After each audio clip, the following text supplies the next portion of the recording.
Bapak Muhammad Fafrul. Okay, and then Abdul Rahman Ramadan.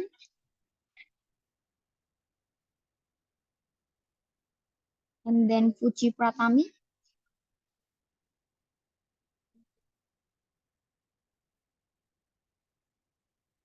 Oke. Sambil menunggu ya yang lainnya.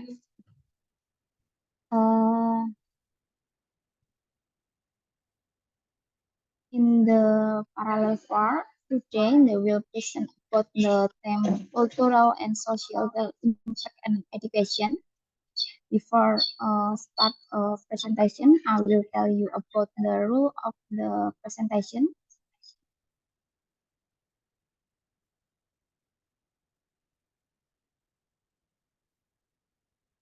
Please all presenter on camera and then introduce yourself and your affiliation. And then give a brief statement about the theme for the topical panel. The allocation for presenter is 10 minutes. And the last question and answer session for our presenter will be conditioned in the last part of the presentation. Okay. Because 3 presenter in the parallel group. Now the first presentation will be presenter is Mr. Aswan with the article about UPMI's urgency in multicultural education of Indonesian school in Malaysia. Okay, Mr. Aswan. Yes. Are you ready? Okay, ready. Okay. Can I share the... Siapa? Okay. Share screen, Mr. Aswan or... Okay, Mr. Aswan. Okay, thank you.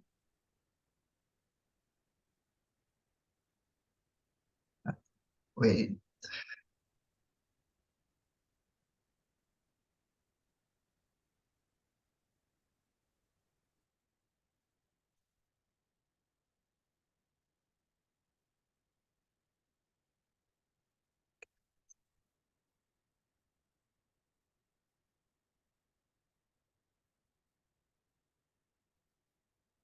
Assalamualaikum warahmatullahi wabarakatuh.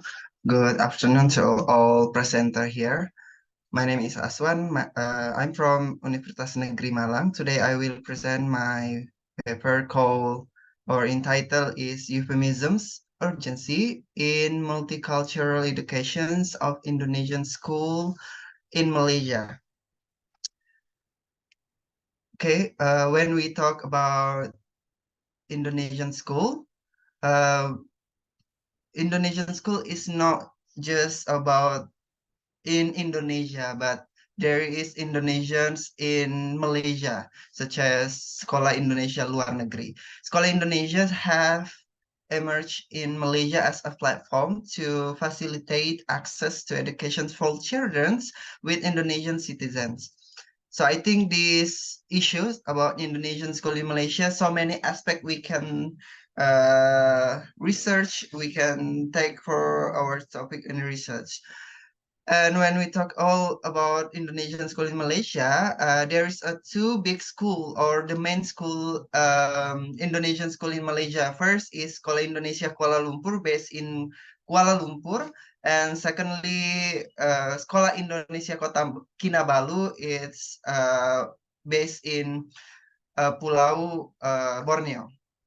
So this is two of school in the big main school, Indonesian school in Malaysia. So when the characteristic when we talk about Indonesian school in Malaysia, it's so really different in between in Indonesian school in Indonesia. Indonesian school in Malaysia exhibit distinctive characteristic compared to their own Indonesian counterpart. The students' body comprise the children of Indonesian migrant workers who hail from diverse religions within Indonesia.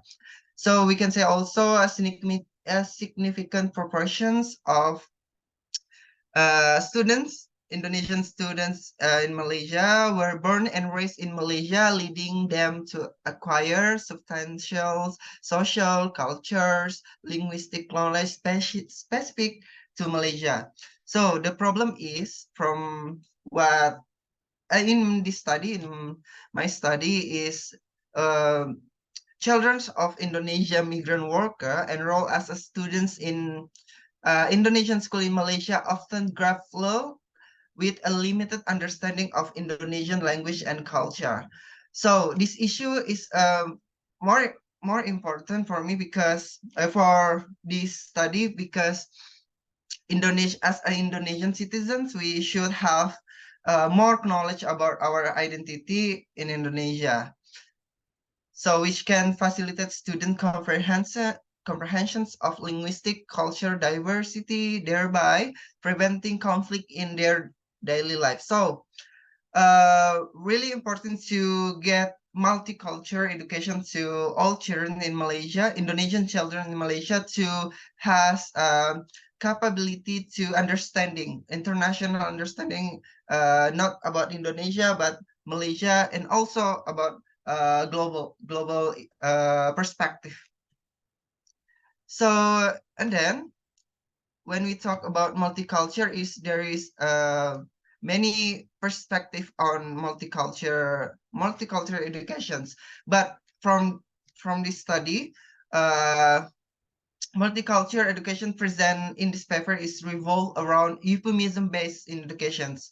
So when we talk about euphemisms is involves the utilizations of minor or more delicate words or expressions to substitute harsh, contentious, or more direct language. The linguistic concept in these euphemisms is frequently employed in communication to allay the tension, discomfort, or unkindness. So method from this study is I use to qualitative and use a case study approach to investigate the conditions of school in Indonesia with realms of multicultural educations and explore the imperative roles of euphemisms in this educational context. So what this study find, and we find that euphemisms can put in multicultural education in Malaysia from several aspects. First is euphemisms in teaching material. So teachers can use euphemisms in the teaching material. Approach allow euphemism to play a role in discussions addressing sensitive or taboo issue related to the culture diversity of Indonesia, Malaysia, and other nations. And also, in the second aspect, we can use euphemism in multicultural in Indonesia school in Malaysia is integrate euphemism into the speaking skill, because euphemisms is a tool to make language more softer, more can be accepted by people. So euphemism have proven that be highly effective communication strategy for students for diverse contexts. So from that aspect, what drives the imperative of students euphemisms in multicultural educations? First is the incorporations of euphemism into the framework of multicultural education for Indonesian school in Malaysia is driven by the urgent need to foster an inclusive and respectful learning environment. And secondly, about the significance of euphemisms in multicultural education within Indonesian school in Malaysia align with the essence of euphemism itself. And lastly is integrations. Euphemism into multicultural education within Indonesian school in Malaysia is imperative, aligning with the enhancing of the interpersonal skills. So the conclusions of this study is Indonesian school in Malaysia require enhancements in the realm of multicultural education, particularly given the inherently multicultural context of educational setting. This school ought to take proactive measures to enhance multicultural education by development a more inclusive curriculums, facilitating interactions among students from diverse culture backgrounds, and also introduce the concept of humanism-based multicultural education. So the urgency of incorporating humanism in multicultural education serves as a foundational element in constructing an inclusive educational community. I think that's all from my presentation. Thank you for this opportunity. I giving back this time to moderator. Mr. Aswan, okay, about SIKL ya. Malaysia. Beberapa waktu lalu saya juga ngabdian Mister di sana tentang ini membatik bulanan anak. The student is very happy about culture in Indonesia. Okay, thank you for Mr. Awan for presentation-nya. And then second presentation is Abida Ummu Azizah. Ready?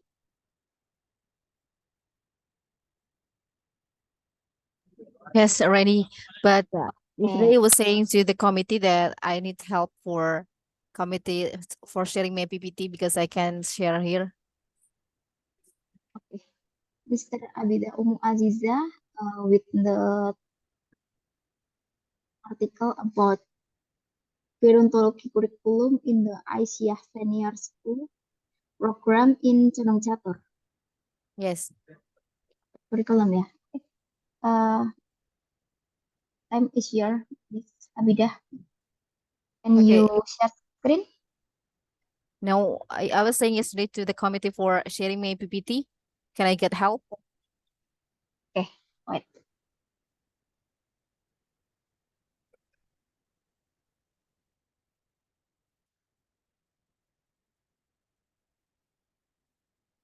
Okay.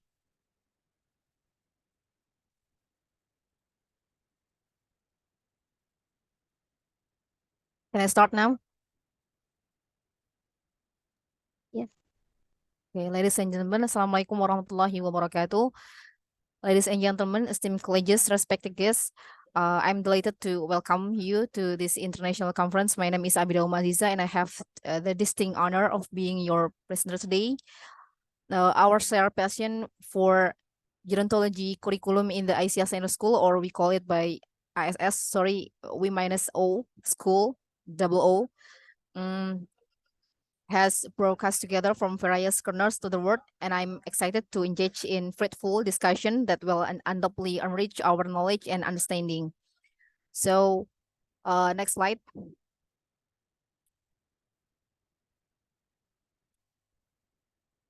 We began from the introduction that we understand about the needs and aspiration of an aging human population is becoming increasingly important as society's age. Education is crucial in promoting active aging, improving quality of life, and encouraging social inclusion among older adults. Examining how educational programs are designed to meet these needs make it very important. In this context, Aisyah Senior School in Condong Catur has attracted attention for its gerontology curriculum, a program specifically tailored for senior student. The school makes an interesting case study because its unique approach to addressing the specific needs of older adults through education. However, research on how this curriculum has been structured and implemented to achieve these goals is limited. This knowledge gap is what motivated the current research as an investigation into the gerontology curriculum at ICIA Senior School. Okay, and the next slide is introduction in theoretical framework. In this research, I use two theoretical framework that I choose: Jeremy Bentham utilitarian curriculum theory and Erikson psychosocial theory includes 8 sequential stages throughout life. Why I choose two of them?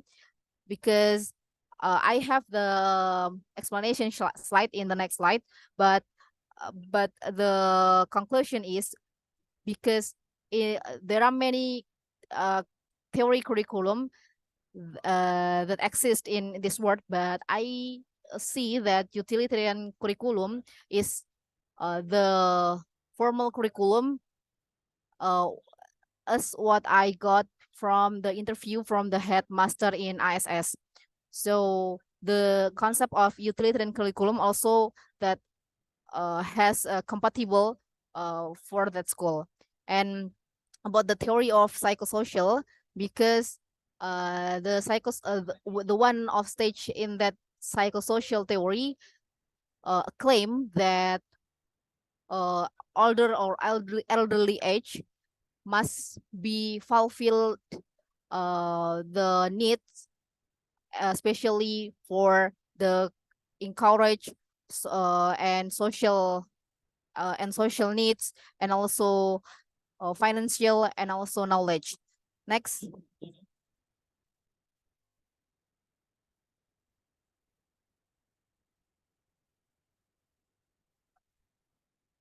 Okay.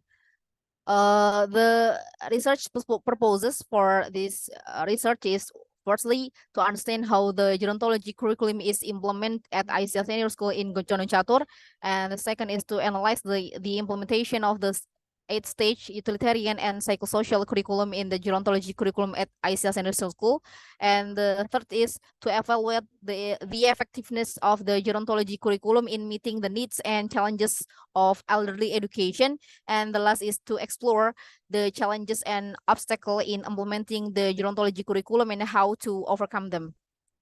Next. We began from literature review and theoretical framework.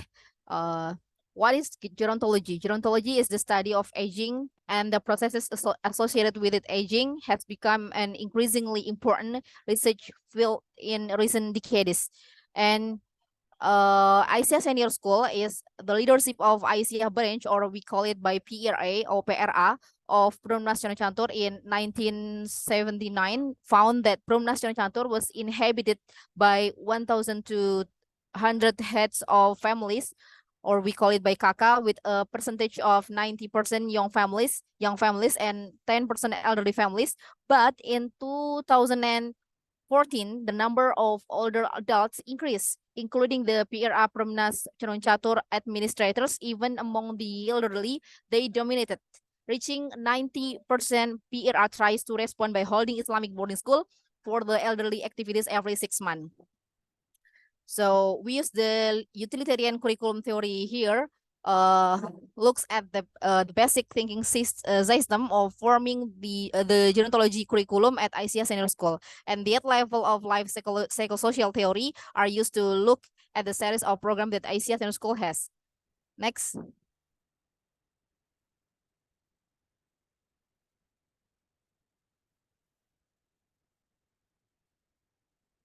Here we see how the utilitarian curriculum theory work. The utilitarian curriculum departs from, sorry, I can see. Okay, the utilitarian curriculum departs from one of the ethical theories in the mind of philosophers. Utilitarianism ethics comes from the word utilis, which means useful. In this moral theory, an action will be considered good if the action benefits society, if the action benefits has a happiness, and and in the contra in the contra side, we call it by evil if the evil impact to pain. A good and proper action produce greater pleasure than less pain. This theory is relatively simple because the goal of human life is basically to achieve happiness. And what the red line with ISS, utilitarianism was then adopted as a curriculum pattern to form students who are cognitively educated, ethical, and applicable. Nah, the orientation of the utilitarianism curriculum is one usefulness without ignoring the cognitive and moral dimension as in religious guidelines. Students as object of education are formed based on the principle of benefit that will return to themselves and others. Now, the utilitarianism curriculum, as the name suggests, is a curriculum that emphasizes practice and usefulness. This unique approach to education ensures that students are not just passive recipients of knowledge, but also active participants in their learning journey.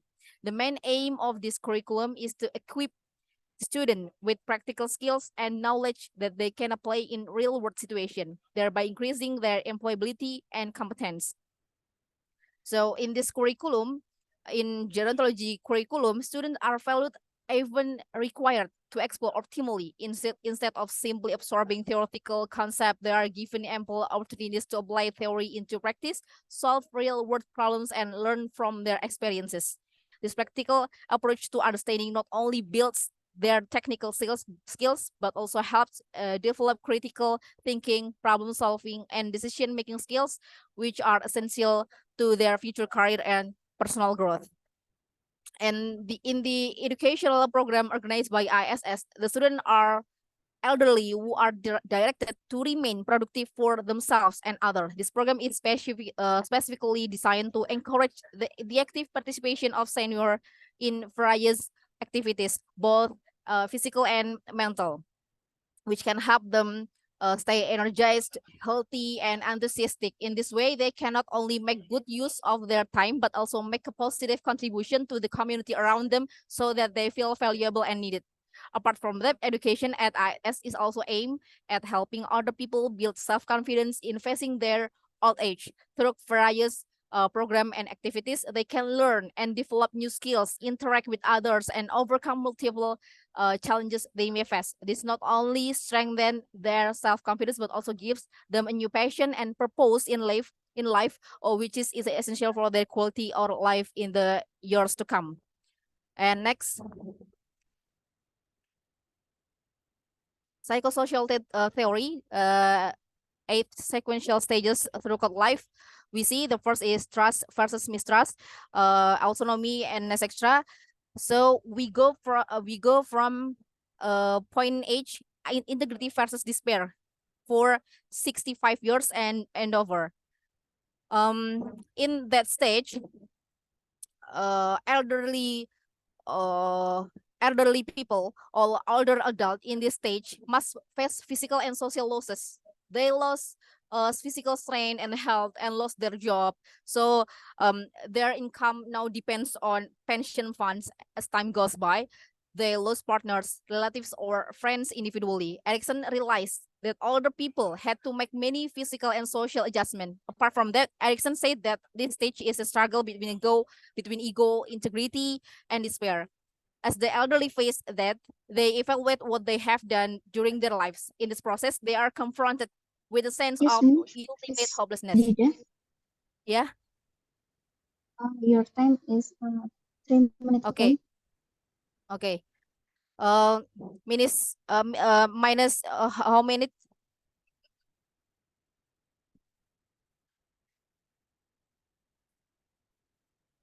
Okay. So 3 minutes. okay. Therefore, I strive to ensure that each individual's final stage of life is well met by committing to providing the support, guidance, and resources necessary to ensure that they can navigate this stage with confidence and well-being. ISS believes that this approach will help students reach their full potential and enjoy a better quality of life in their remaining golden years. Next.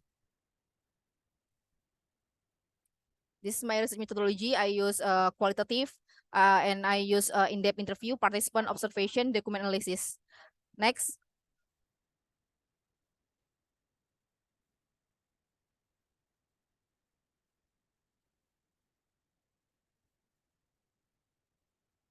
This is the Asia Senior School in Condong Catur in grand design. We see that they have two background for building this school, empiric and ideology. Next.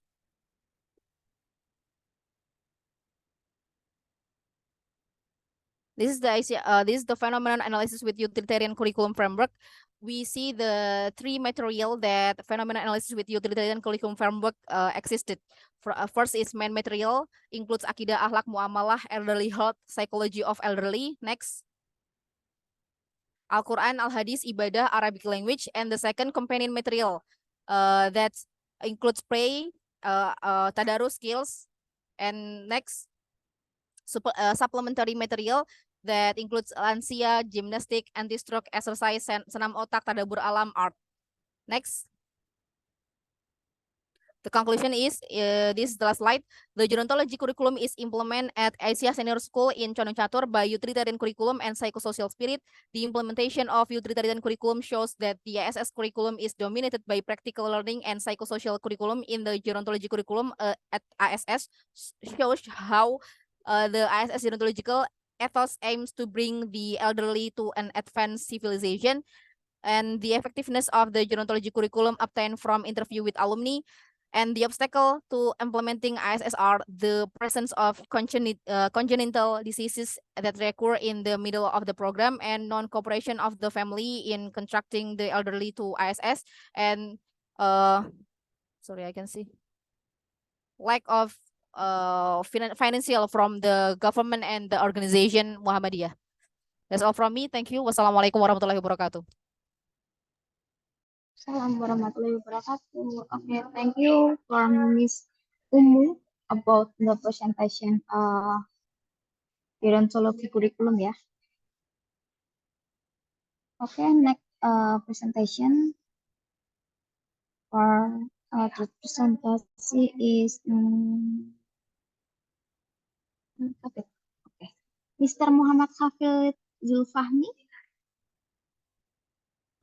Okay, I'm here. Okay. Mr. Muhammad Hafid Zulfahmi and Miss Umi Ulfatus ya? Yes. Umi Ulfatus, okay. What the article relevance of moral education value in Syiar Fatimah with learning materials. Okay, ready for Mr. Hafid? Okay, wait for a moment. Can you share screen or commit in share screen? I share screen.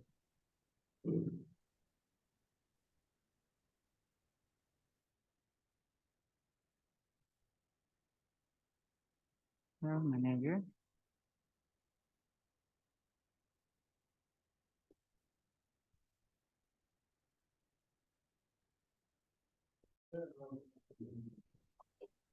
Belum, Mr. Hafid? Okay. Yes. Okay. May I begin? Okay. Bismillahirrahmanirrahim. Assalamualaikum warahmatullahi wabarakatuh. Waalaikumsalam. We are present to you. We will discuss about the relevance of moral education values in Syiar Fatimah with PAI learning materials, or you can say it by Islamic education materials and curriculum at the elementary school. Okay, let's begin. At the first that we will discuss into 5 points. The first is introduction, some method, result, and discussion, conclusion, and reference. May next the screen. And we're going to the first discussion is about the challenge of Islamic education, that as we know, Islam comes to us not only by Al-Quran Hadith, but Islam comes to us as the key from the problems of the human life in this world. So the Islam education method is every lesson has 3 methods for conveying studies or teaching, namely riwayah, so muzakarah, and question and answer. And the challenge of Islam education is increasingly difficult in the current era of modernity. The reason is because there are problems in an increasingly complex society.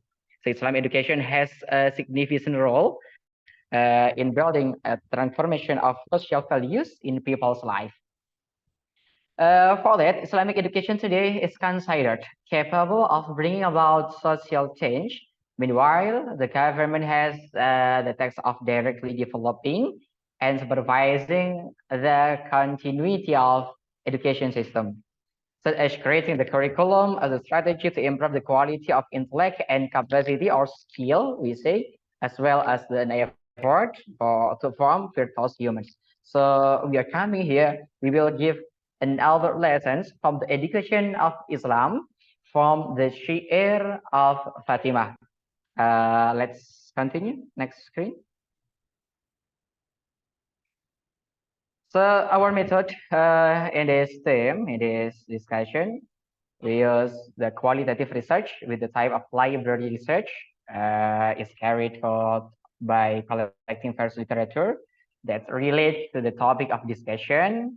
We take many reference as come from books, journals, and internet page.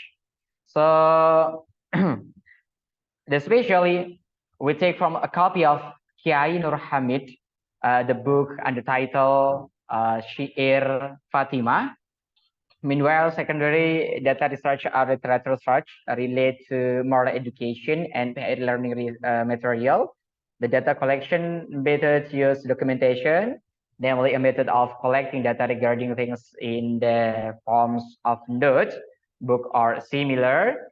The data analysis use content analysis, namely analysis used to understand the next objectively. So next, the uniques of research that as we have read at many of journals, we find so many education of Islam in many books, or the philosophy of Islam as Al-Ghazali, Ibn Sina, or other Muslim philosopher. But nobody discuss about Shi'ir Fatimah, because the Shi'ir from Kiai Nur Hamid used by using Javanese language with the poetry of Javanese heritage, or we can say by Pagan or huruf Pagan Jawa. So we think it is the unique one of our research. Next. The result and discussion, the content of the result and discussion. So the first is we have to know what is Turas. As we know that Turas is the book or the last book or Javanese book, which means relic or inheritage from the past which is used by the next generation. Meanwhile, in terms of terms, Turas can be interpreted as everything left behind by our predecessors, whether in the forms of object that can be used, such as work of book, or those are meaningful, such as theories of thought. Or the example of Turas is like Bulughul Maram book, so Nasahihul Ibad book, so Al-Um by Imam Al-Ghazali and others book. It is kitab of the book of Turas. Value of moral education. The education from Shi'ir Fatimah Zahra, I will give the example, the written in that book like this.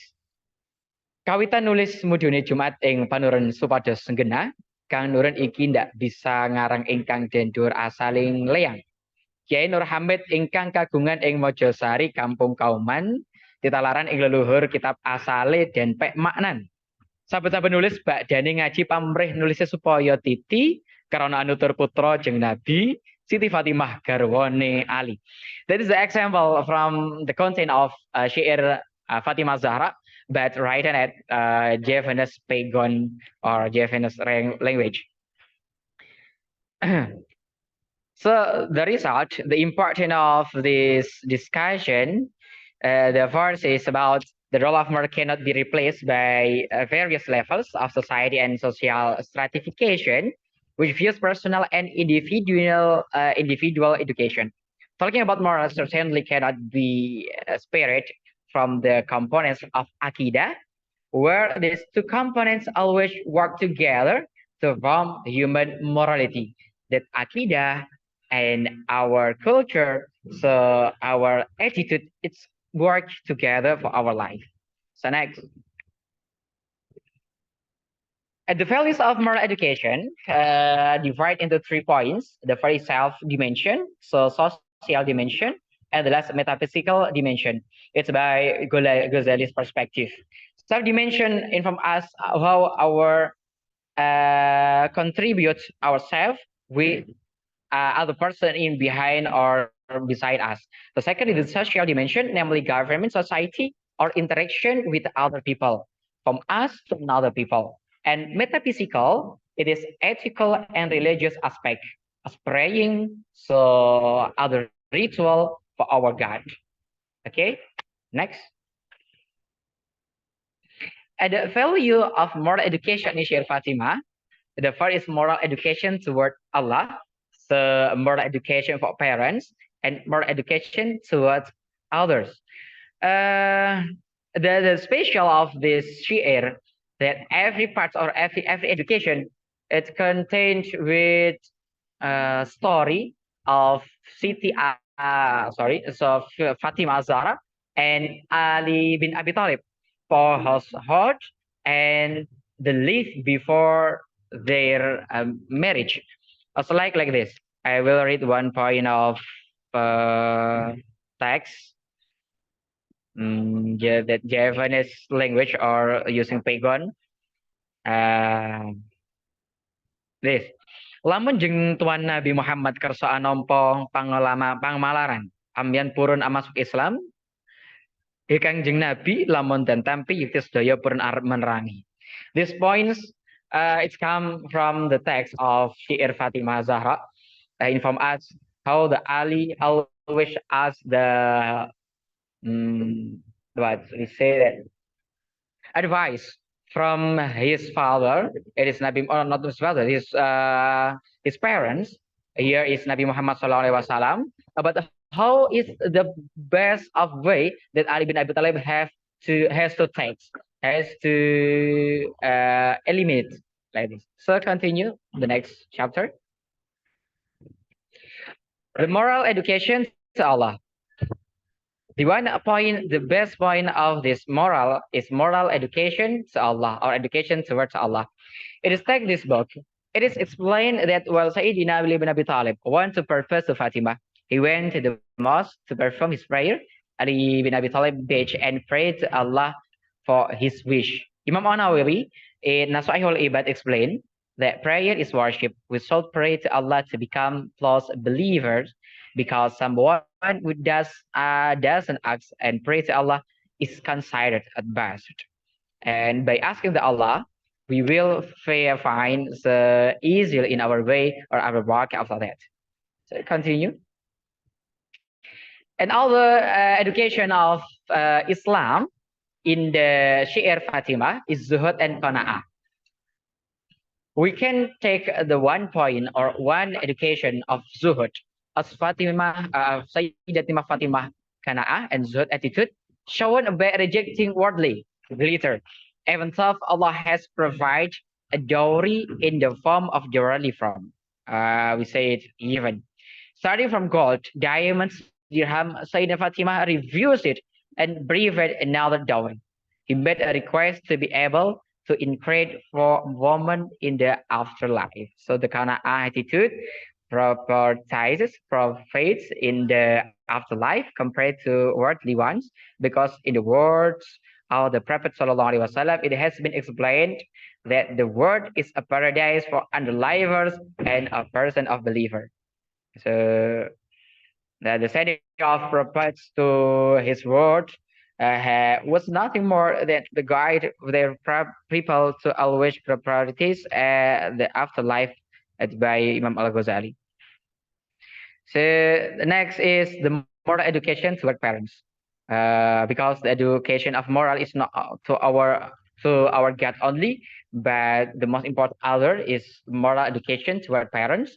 It's shown by moral of Sayyidatina Fatimah Zahra and Sayyidina Ali bin Abi Talib, attitude of always asking her father in love advice in solving Mr. Hafid, this.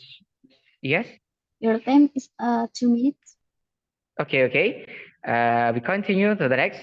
Other education moral is moral education towards others. So other one is moral education toward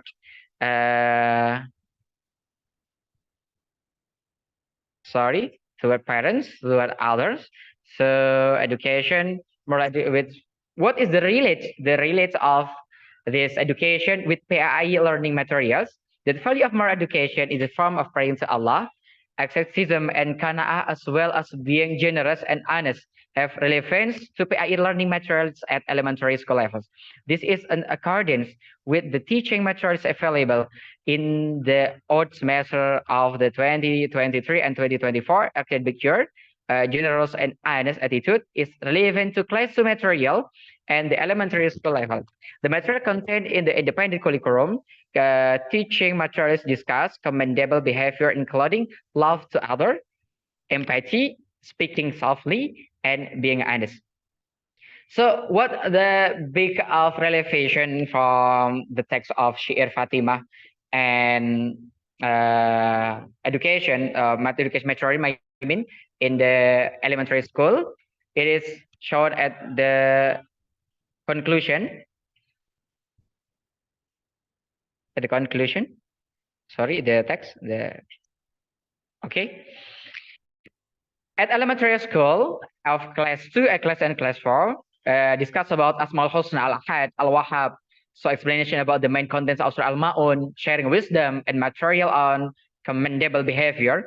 All that contained at Syair Fatimah. It includes a value of moral education toward Allah, moral education toward parents, and the Mr. value of Hafid, moral education sorry. towards others. And maybe just for me, all that Mr. for me, Hafid.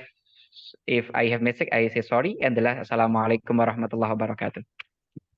Okay, thank you. Waalaikumsalam warahmatullahi wabarakatuh. Okay, thank you for Mr. Hafid about libraries ya in the book apa tadi? Fatimah, Syair Fatimah. Yes, Syair Fatimah. Syair Fatimah. Okay. Okay, and then next presentation Abdul Rahmat Ramadan. Ready, Mister?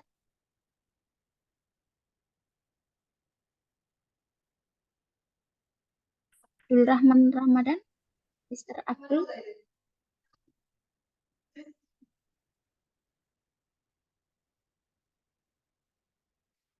Halo, Mr. Abdul. Dengar nggak suara saya? Oke. Lihat ya.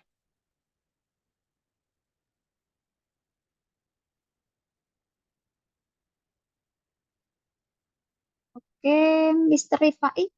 Oh, Miss Rifai. Ready, Miss Rifai?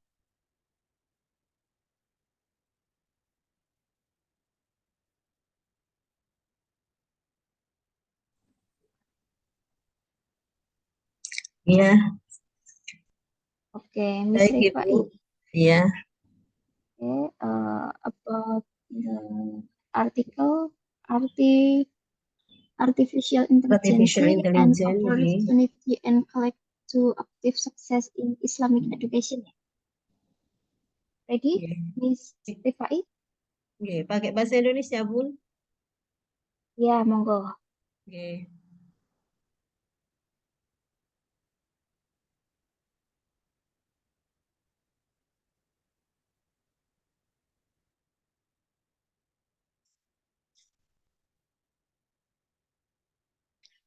Baik, Assalamualaikum warahmatullahi wabarakatuh.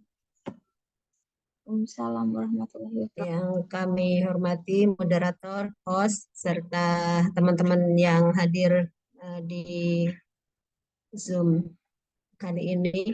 Alhamdulillah atas kesempatannya untuk mempresentasikan tulisan kami. Langsung saja. Judulnya adalah Artificial Intelligence, sebuah peluang dan tantangan mencapai keberhasilan pendidikan Islam.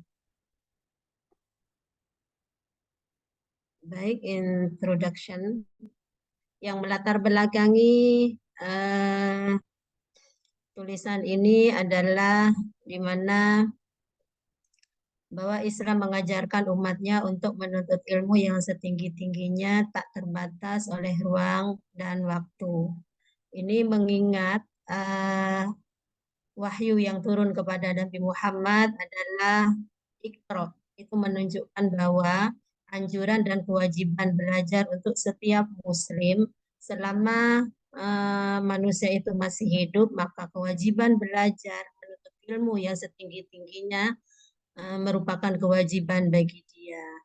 Yang kedua, mengingat bahwa manusia di bumi ini adalah sebagai khalifah, bahwa manusia sebagai khalifah di bumi di mana dia mempunyai tanggung jawab untuk mengembangkan kemampuannya setinggi-tingginya.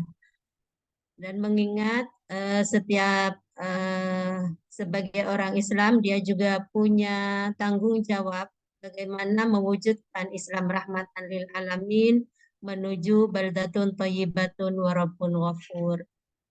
Yang ketiga, perkembangan teknologi yang pada saat ini tidak bisa dielakkan lagi, maka menuntut kita, menuntut umat Islam untuk terus mengembangkan pengetahuannya, menjawab tantangan-tantangan yang ada pada saat ini, termasuk artificial intelligence ini merupakan tantangan bagi kita semua, khususnya bagi kita yang mempunyai tanggung jawab untuk membangun manusia Indonesia khususnya. Kemudian artificial intelligence ini merupakan cabang ilmu pengetahuan yang menekankan pengembangan intelijen mesin, pola berpikir, dan bekerja seperti manusia. Misalnya pengenalan suara, pengenalan pemecahan masalah pembelajaran dan perencanaan. Ini juga merupakan bagian cabang sistem literasi digital yang memiliki peranan besar dalam proses pengembangan intelijen. Artificial intelligence merupakan ilmu dan teknik yang bertumpu pada metode komputer untuk memprogram suatu aplikasi dan mesin cerdas dengan meniru kepintaran manusia. AI dapat melihat, mendengar, berbicara, berpikir, berhitung, dan seterusnya, mencari segala kemampuan manusia. Akan tetapi, AI tidak mempunyai emosi dan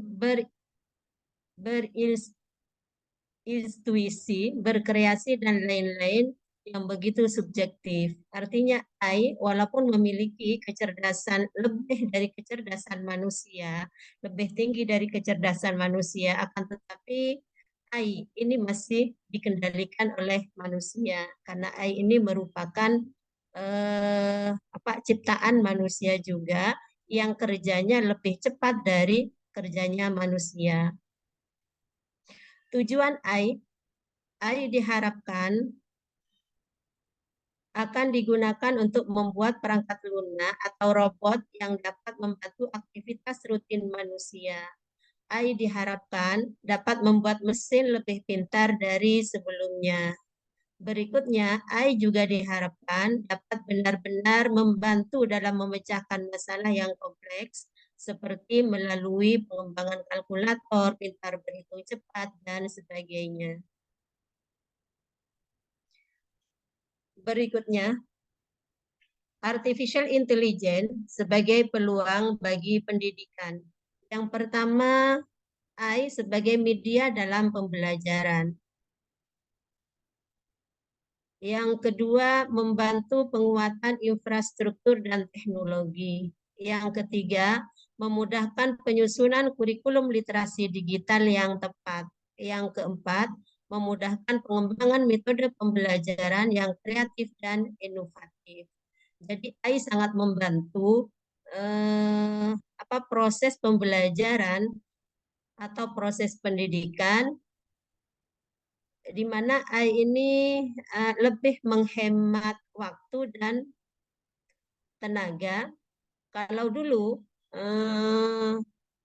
sebelum adanya AI ini, pekerjaan membutuhkan tenaga manusia yang banyak sekali dan butuh waktu yang sangat banyak. Akan tetapi pada saat ini, berkat adanya AI, waktu bisa dihemat, kemudian tenaga juga bisa dihemat sehingga pekerjaan dapat berjalan secara efektif dan efisien. Yang berikutnya, AI juga membantu meningkatkan kompetensi guru dan tenaga pendidikan. Ini juga untuk peningkatan kompetensi guru dapat dilakukan secara efektif dan efisien, baik efektif waktu, efektif tenaga, maupun efektif dalam hal biaya. Kemudian yang berikutnya memudahkan partisipasi orang tua dalam mengawal pendidikan siswa. Kalau dulu orang tua siswa untuk mengetahui perkembangan siswanya harus datang ke sekolah atau ke madrasah dan menanyakan kepada guru atau kepada kepala sekolahnya tentang perkembangan anaknya. Akan tetapi saat ini orang tua dapat mengawal pendidikan siswanya cukup dari rumah melalui media teknologi. Yang berikutnya,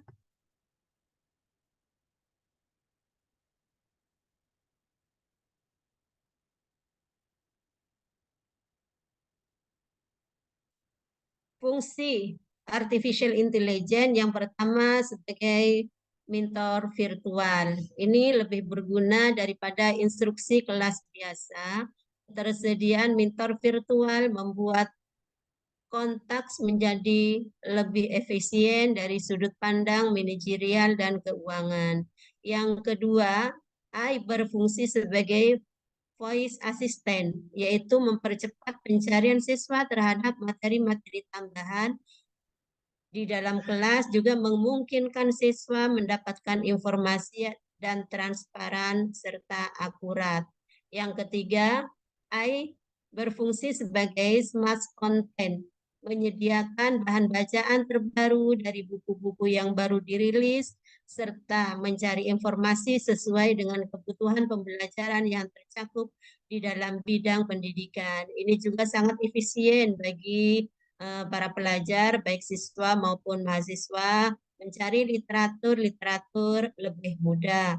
Kalau dulu siswa atau mahasiswa mencari materi-materi harus membeli buku dengan harga yang mahal, akan tetapi saat ini cukup dengan membuka internet, bahan-bahan materi yang dibutuhkan di situ banyak yang sudah tersedia. Jadi tidak terlalu banyak membutuhkan biaya, bahkan juga lebih menghemat waktu. Yang keempat, Permisi Bu Rifa, waktunya tinggal 3 menit lagi. Terima kasih. Yang berikutnya, artificial intelligence juga merupakan tantangan di bidang pendidikan. Ya. AI menimbulkan hal-hal yang negatif jika AI itu digunakan tidak pada semestinya.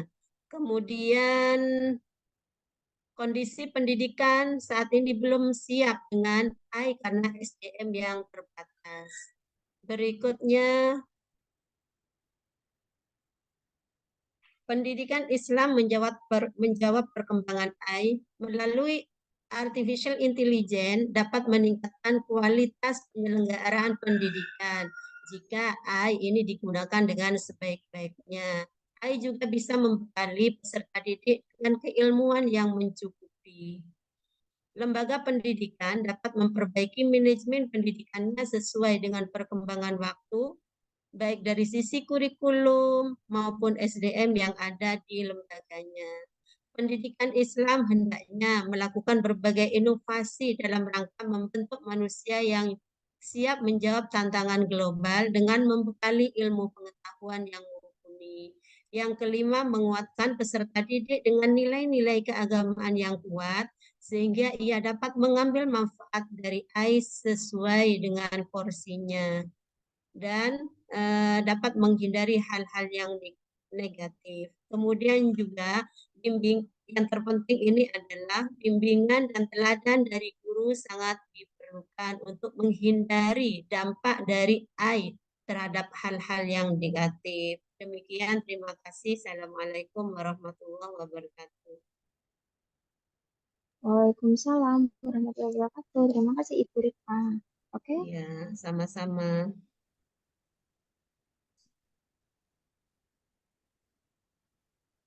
for the next presentation, Mr. Abdul Rahman.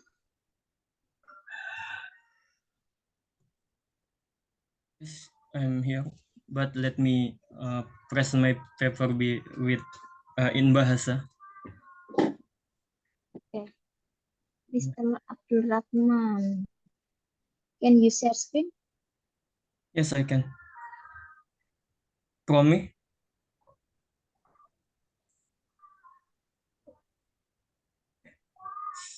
Wait a moment.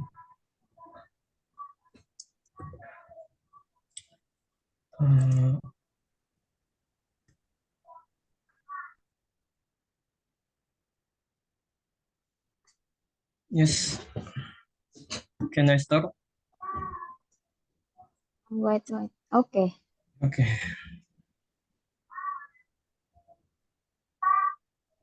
Bismillah. Assalamualaikum warahmatullahi wabarakatuh. Alhamdulillah. Waalaikumsalam warahmatullahi wabarakatuh. Wassalatu wassalamu ala rasulillah wa ala alihi wa ashabihi wa man walah. Terima kasih kepada moderator atas waktu dan kesempatan yang diberikan. Sebelumnya mohon izin untuk mempresentasikan paper yang sebenarnya ditulis dalam bahasa Inggris namun dipresentasikan dalam bahasa Indonesia. Sebelumnya perkenalkan, nama saya Abdul Rahman Ramadan, saya mahasiswa semester 5 program studi Hukum Keluarga Islam dari Sekolah Tinggi Dirasat Islamiyah Imam Syafi'i Jember. Adapun paper yang saya angkat adalah judul aslinya adalah The Its Impact on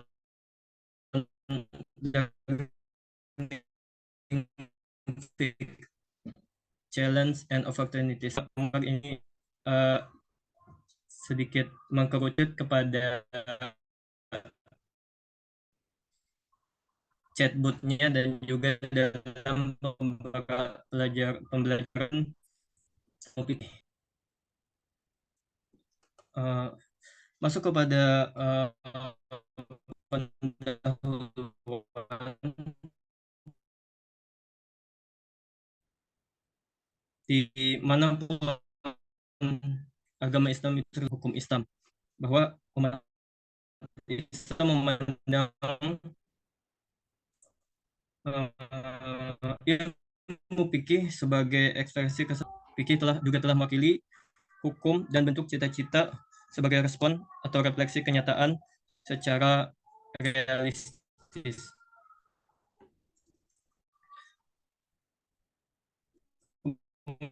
Kemudian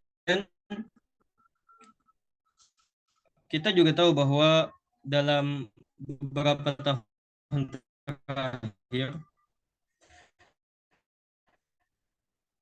kemajuan intelijen atau teknologi chatbot, yaitu salah satu program EA yang bekerja layaknya sebuah percakapan dengan manusia, yang mana dia dapat berinteraksi dengan manusia dan bentuk percakapan seolah menjadi bagian yang tak terpisahkan dalam pembelajaran modern, khususnya dalam pembelajaran ilmu fikih pada saat ini, berdasarkan hasil observasi dari peneliti. Kemudian, fikih adalah salah satu cabang ilmu pengetahuan Islam yang membahas tentang peraturan-peraturan yang berkaitan dengan ajaran Islam, sehingga dengan munculnya chatbot EA ini, proses belajar ilmu fikih dalam tanda kutip bisa menjadi lebih interaktif, mudah diakses, dan juga dapat disesuaikan dengan individu. Yang menjadi masalah adalah kita tahu bahwa chatbot EA ini merupakan suatu teknologi yang memungkinkan seseorang untuk berinteraksi layaknya percakapan dengan orang lain, sehingga banyak dari mahasiswa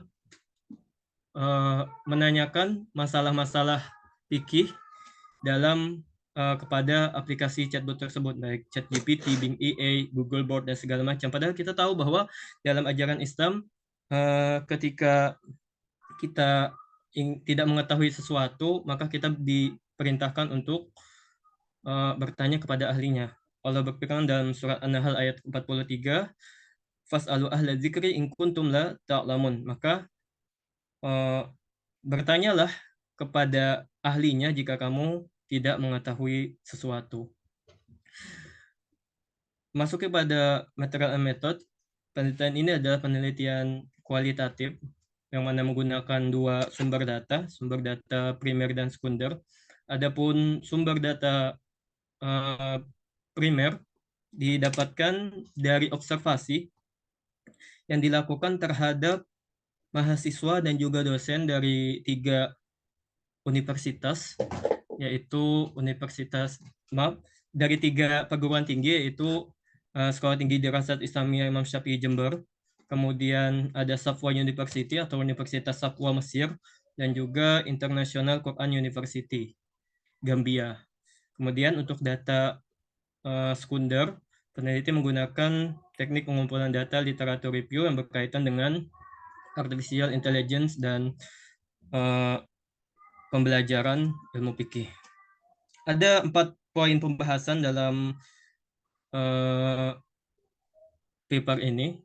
Yang pertama adalah penggunaan EA chatbot dalam pembelajaran ilmu fikih, kemudian pengaruh chatbot EA dalam pembelajaran ilmu fikih, kemudian ada tantangan etis dalam penggunaan chatbot EA dalam pembelajaran ilmu fikih, dan yang terakhir adalah peluang dalam implementasi chatbot EA dalam pembelajaran ilmu fikih.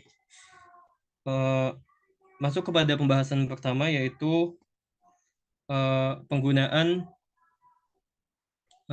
chatbot EA dalam pembelajaran ilmu fikih, bahwa dari penelitian ini menunjukkan bahwa ini mungkin saya gambarkan secara global untuk pembahasan ini, bahwa chatbot EA telah menjadi teknologi yang diterima dari kalangan dosen dan juga khususnya lagi mahasiswa. Dan juga chatbot EA telah digunakan dalam berbagai keperluan, termasuk penelitian dan pencarian informasi terkait permasalahan ilmu fikih.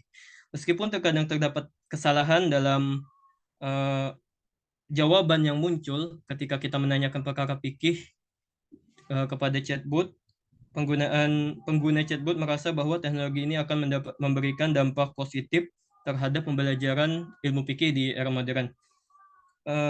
Kalau boleh memaparkan sedikit data yang didapat dari hasil observasi, bahwa dari hasil observasi menunjukkan dari kalangan mahasiswa dari 3 kampus tersebut, bahwa 59% telah melek atau pernah menggunakan aplikasi chatbot EA sendiri. Namun hal itu sedikit berbeda daripada kalangan dosen, bahwa kita dapati bahwa dari dosen-dosen yang masuk dalam observasi hanya sekitar 14% yang pernah menggunakan chatbot EA. Dan tujuan penggunaan chatbot ini pun bermacam-macam. Di antaranya adalah untuk menerjemah sekitar 32%, untuk penelitian 50%, pengerjaan tugas 21%, dan 18% untuk manajemen tugas. Nah, yang menjadi perhatian adalah bahwa dari sekian banyak mahasiswa dan dosen yang telah yang pernah menggunakan aplikasi chatbot ini, menyatakan bahwa 50% diantaranya bahwa mereka itu pernah bertanya seputar masalah fikih kepada aplikasi chatbot. Dan dari mereka yang pernah bertanya tersebut, bahwa didapati bahwa hanya ada sekitar 26% yang pernah menemukan adanya kekeliruan, baik itu kekeliruan ayat maupun kekeliruan hadis yang diberikan oleh chatbot ketika kita menanyakan permasalahan fikih tersebut. Karena kita tahu bahwa sistem kerja chatbot adalah mereka akan mengkonversi apa yang kita tanyakan berdasarkan data-data yang mereka miliki. Kemudian data tersebut bisa jadi benar atau bisa jadi salah, khususnya dalam permasalahan fikih. Kemudian pembahasan yang kedua adalah pengaruh penggunaan chatbot dalam pembelajaran ilmu fikih. Didapati bahwa penggunaan chatbot IE dalam pembelajaran ilmu fikih, Mr. Abdurrahman, ya, your time is 3 minutes. 3 minutes. Nah, yes. Yes. Bahwa penggunaan menimbulkan banyak pengaruh seperti meningkatkan aksesibilitas, keterlibatan, dan pemahaman pembelajar, serta menimbulkan umpan balik yang instan. Ini dapat membantu mengatasi keterbatasan akses terhadap guru dan sumber daya manusia. Kita tahu bahwa ketika kita belajar dengan guru, mungkin meskipun ada teknologi seperti chat dan segala macam, kita tidak bisa secara instan mendapatkan jawaban dari pengajar tersebut. Kemudian tantangan etis yang ditimbulkan dari pembelajaran ilmu fikih menggunakan chatbot adalah yaitu adalah berkaitan dengan akurasi dan keandalan informasi yang diberikan chatbot EA tersebut. Sebagaimana yang didapati tadi bahwa sekitar 26% menyatakan bahwa mereka mendapati ketidakakuratan dalam jawaban yang diberikan oleh chatbot EA ketika melakukan atau memberikan pertanyaan berkaitan dengan permasalahan fikih kepada chatbot tersebut. Maka ini walaupun tidak sampai setengah, angka 26% dari ketidakakuratan tersebut bisa menjadi masalah karena yang ditanyakan adalah perkara agama atau perkara haram dan halal. Dan terakhir adalah peluang dalam implementasi chatbot terhadap pembelajaran ilmu fikih.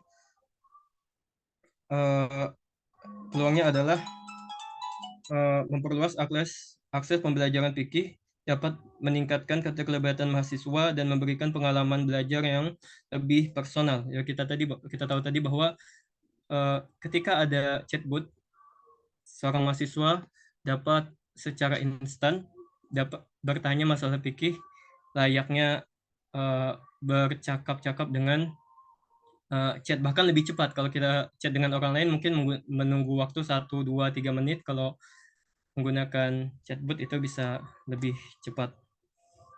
Kemudian kesimpulan dari paper ini adalah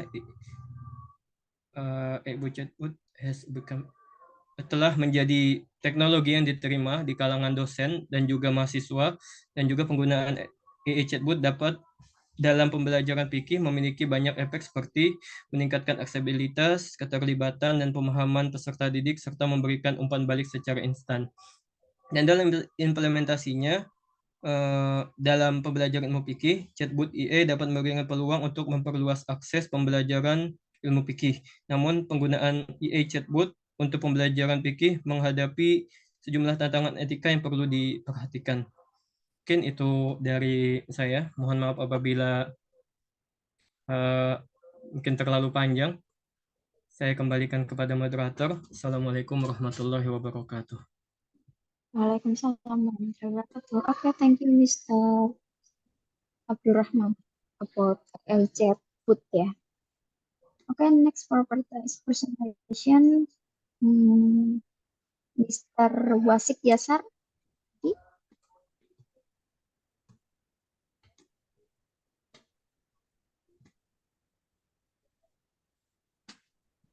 Okay, Mr. Wasik Yasar, about the article Integrated Technology into the Social Work Education, Preparing Students for Digital Development. Okay, let's go, Mr. Wasik.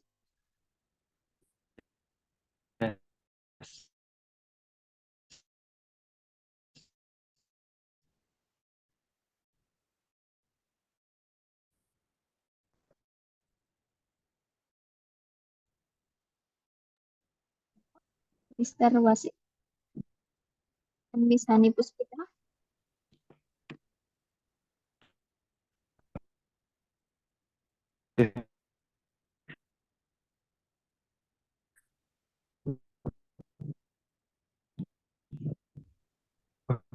Okay, okay.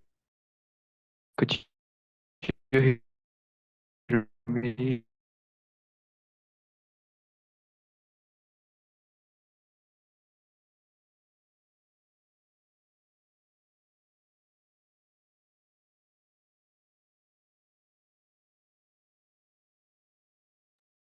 Halo, Mr. Wasik. Oke, I'm sorry terlempar ini. Oke. Miss Hani.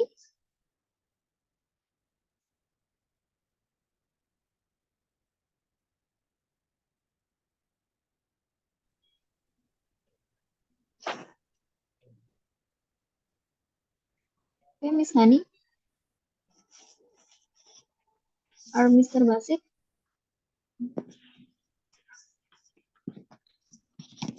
Okay, Miss.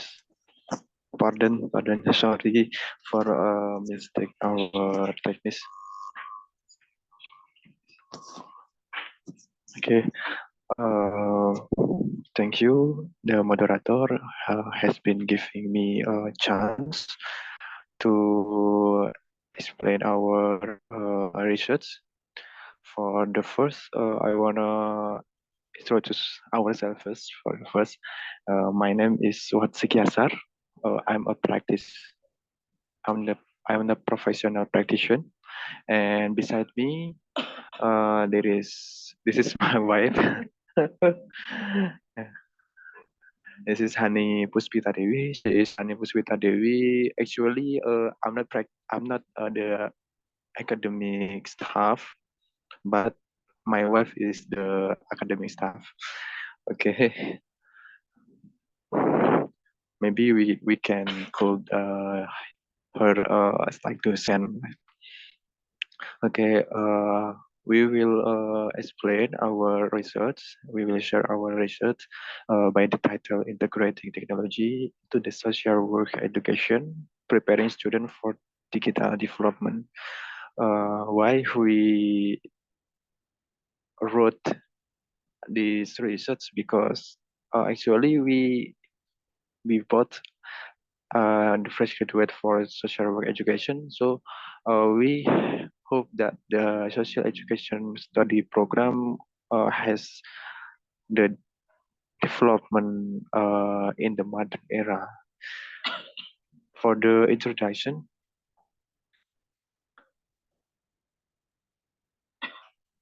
okay, next I will share the introduction for the first.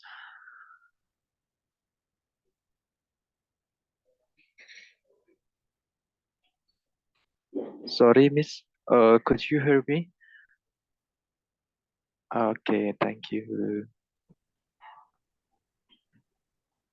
For the one point that we could share, our daily activities such as social interaction and then communication and then the education, more even entertainment, have been greatly impacted by technology or information and technology. And then the social work today to also requires the use of information and communication technology, which can support face-to-face professional practices. And then we can see more over there in business, advertising, and social media. Artificial intelligence, or we call the AI, is being used more and more in that field. And today, student of social work, I mean the social work study program, must receive training in order to use the technology well and adhere to industry standards. Although the only two universities currently offer technology courses, more are adding them to their curriculum. No. And then the digitalization in social work present opportunities and challenge for all parties and call for coordinated efforts. And then today and the modern era, we have to respond this in response to various change occurring in social work practices and the various social problem. Some universities, some colleges has provide the social work that provide social work or social work study program. I mean social welfare or social work study program have included technology in their curriculum. Yes, the curriculum. Okay, this is the point that the technology that relate course are only available in the social welfare study program and Wijaya Kusuma University that has located in Surabaya, and then the second the study program of social work in Politeknik Kesejahteraan Sosial Bandung, Indonesia. There are two examples above, so that social work education in Indonesia is starting to realize the importance of digital literacy for the purpose of social work education and practices. However, in reality of the various university, there are only two that apply technology courses. And then the next.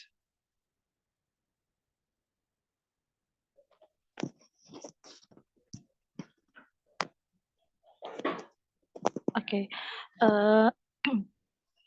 The research method is by secondary data, I mean from literature review and from literature relevant for about digital social work. And in this, okay, next, yeah. No. Okay.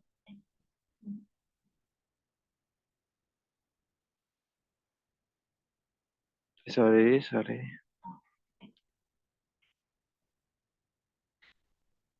Okay, I will make the research method. I will explain again in this research is this kind of research secondary data from literature relevant to digital literacy in social work education is gathered from the library, and then development of challenge and opportunities in conducting a study or review. We studied through literature reviews on a variety of social change literature in the field of social work practice and the other literature. And then by integrating technology into social work and creating innovative practices, transformative social transformation will be achieved. Focusing in particular on the issue we experience in the digital age, and given the urgent requirement for useful guidance that promotes the expansion of digital literacy in social work. And then I next will share the the content, especially the core of content. The social work and technology. And the title as the social work the educational institution must adapt to the changing landscape of AI technology in their practices, such as in our study program, there are some steps that is engagement, assessment, planning, intervention, and evaluation. But we just share that we have made in our research about engagement, assessment, and planning. So the technology, when we do engagement with the client, This is require the use of digital tools such as email, which can reach remote and underserved the communities. And then also, however, it pose risks such as confidentiality and privacy concern. And then the second is assessment is often conducted through video calls. In order to the client when saying something to us can avoid the anxiety. I mean the doubt to say something to us and avoid distress. And then the other step, there is planning and then intervention and evaluation. All of the steps need the technology, moreover AI, for the developing the job, developing the professional job.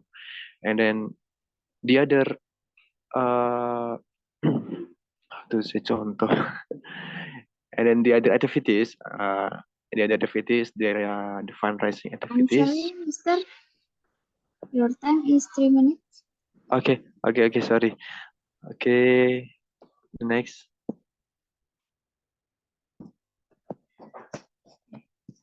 Okay, I'm sorry. I'm nervous maybe. Okay, the challenges is safety factor must be addressed, and it is essential to include crisis management and risk management. Social work must be focused about boundaries with client for contact outside working hours and uh, online search and the client first and the client friend request, so social media of social worker. And next, okay, the recommendation is training and education can develop competence required for group intervention, and social work must maintain documentation to ensure continuity and quality of service. The social work curriculum in Indonesia needs to provide information related to technology development, and this is important to support social work intervention activities in the future. Okay, uh, thank you, Miss. And any question, everyone? Okay, thank you. Okay, thank you, Miss Molly and Mr. Wasik. Okay. Okay.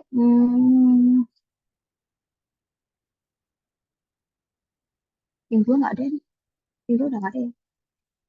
Okay, thank you for parallel group 4.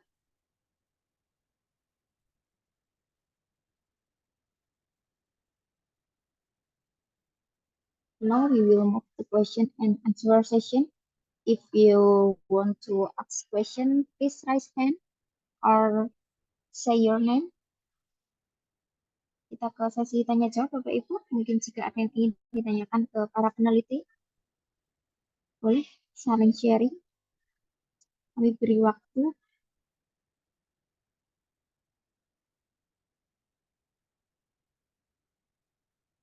Any question?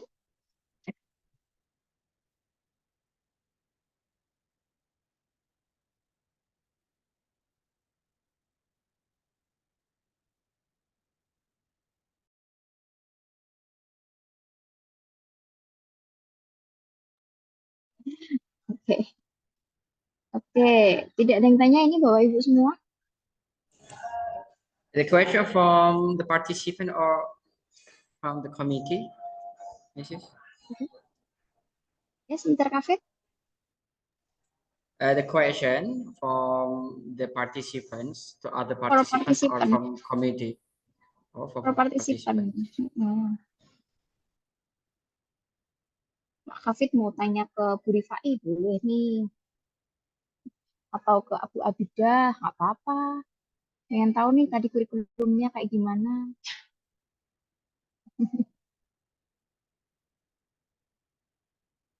Ada yang mau ditanyakan, Ibu Abida? Maybe I will ask to the first presenter, yes, no, the name I forget. About Malaysian Indonesian school at the first turn. I will ask what is the different or what is the maybe here. We know that the Indonesian school has many like special, is especially or maybe what I will say is what do you say? Tadi lupa katanya. Mr. Hafid, for presenter. Yes, maybe special culture. So what we can take and what we can to use from the Malaysian culture or Malaysian school. We Mr. can Aswan. do it. Yeah, Mr. Aswan. Yes, true. We can Hello, learn Mr. from Afwan. school Wait, of wait. Malaysian. Wait, Mr. Hafid.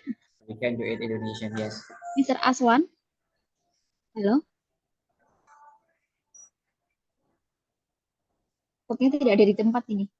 Oke. Oke, Mr. Aswan. Yeah. My internet is really bad.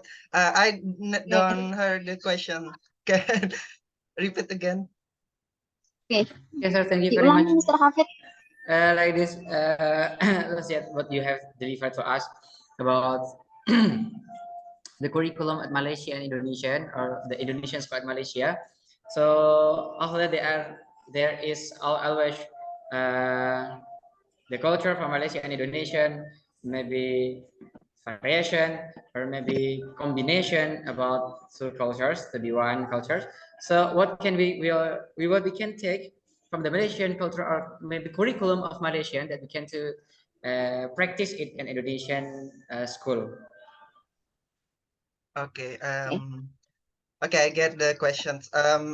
From my study, actually in my focus main study is about Indonesian school in Malaysia. So that all curriculums used in Indonesian school in Malaysia is also based what curriculum used commonly in Indonesia. So even though school in Malaysia, the positions in Malaysia use curriculum Merdeka.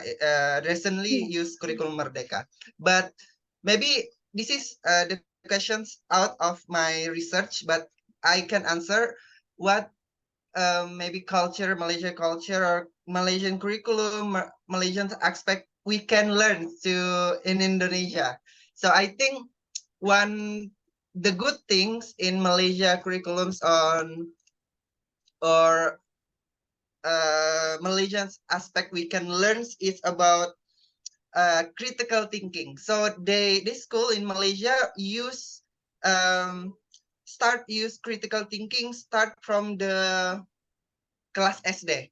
So I think we should try to implement this aspect critical thinking to our students because there is many skill can improve in the students, such as in the daily life the students can more aware about hoax, aware about many things from the critical thinking. My answer is that critical thinking. Okay, nice, Mr. And thank you very much from your explanation about critical thinking. Okay, thank you. Oke, enough, Mr. Hafid. Tetap ya, kita menggunakan kurikulum Merdeka. Yes, yes, Mom. Okay. Any question for presentation?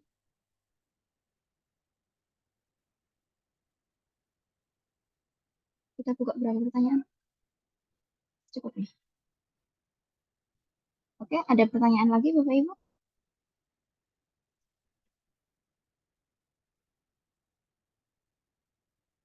Tidak ada. sesi terakhir foto. Oke. Oke, tidak ada pertanyaan lagi Bapak Ibu ya. Nanti di sesi terakhir kita akan foto bersama. Mungkin Bapak Ibu bisa menyalakan kamera, open kamera. Kamu tuh yang mati ya. Oke. Crystal Abdurrahman. Oh, izin dicek. Oke, Bapak Ibu, kita foto bersama dulu. Kita hitung. Kamu nggak open kamera? Oke ya, akan dihitung sampai 3 ya. 1, 2, 3. Oke, sudah ya. Terima kasih. Oke. Ini jadi ada 2 yang tidak ada. Mr. Daniel and Miss Puji Pratama.